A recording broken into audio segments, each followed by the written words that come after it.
Big பாஸ்க்கு அப்புறமா உன்னோட லைஃப்ல என்னென்னலாம் நடந்துட்டு இருக்கு? நீ என்ன இதுக்கு மேல நீ என்ன அசிங்கமா சொல்லு.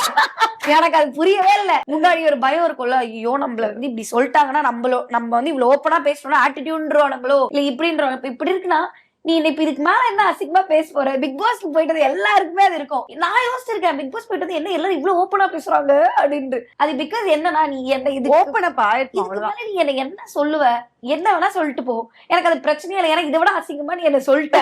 ஏன்னா இதை பாதர் பண்ணலான்னு ஒண்ணு இருக்குல்ல, அதுதான் எனக்கு ஃபீலிங். ரெண்டாவது விஷயம், எனக்கு இப்ப எப்படி இருக்குன்னா சொசைட்டி நம்ம இப்படி இருக்கணும்னு ஒண்ணு சொல்லுது இல்ல, அப்படி என்னால இருக்க முடியல.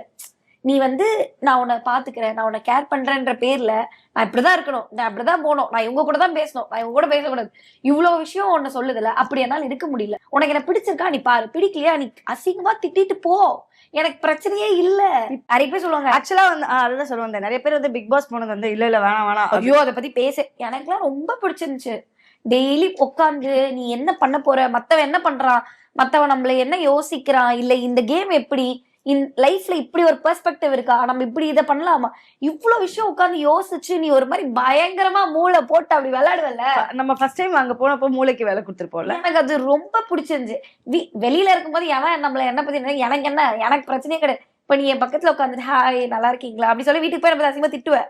பட் எனக்கு அது கவலை கிடையாது, புரியுது. ஆனா நீ ஒரு ஷோல என்னை பத்தி அப்படி சொல்லும் போது என்கிட்ட நல்லா பேசுறாங்க நிறைய பேர், நல்லா இருக்கீங்களா, நீங்க என்னோட பெஸ்ட் ஃப்ரெண்ட் गाइस அப்படி சொல்லிட்டு பின்னாடி போயிட்டு அவன் எப்படி நடந்தா தெரியுமா அப்படி சொன்னாங்க. அது எனக்கு பிரச்சனை இல்லை, பட் ஆனா பாக்குற எல்லாருக்கும் தெரியுது ஏன் நீ அப்படி பண்ற அப்படின்ற மாதிரி. சோ என்னை பொறுத்த வரைக்கும் என்ன சொல்றது, லைஃப்ல எல்லாமே பெஸ்ட் மூமெண்ட்ஸ் தான்.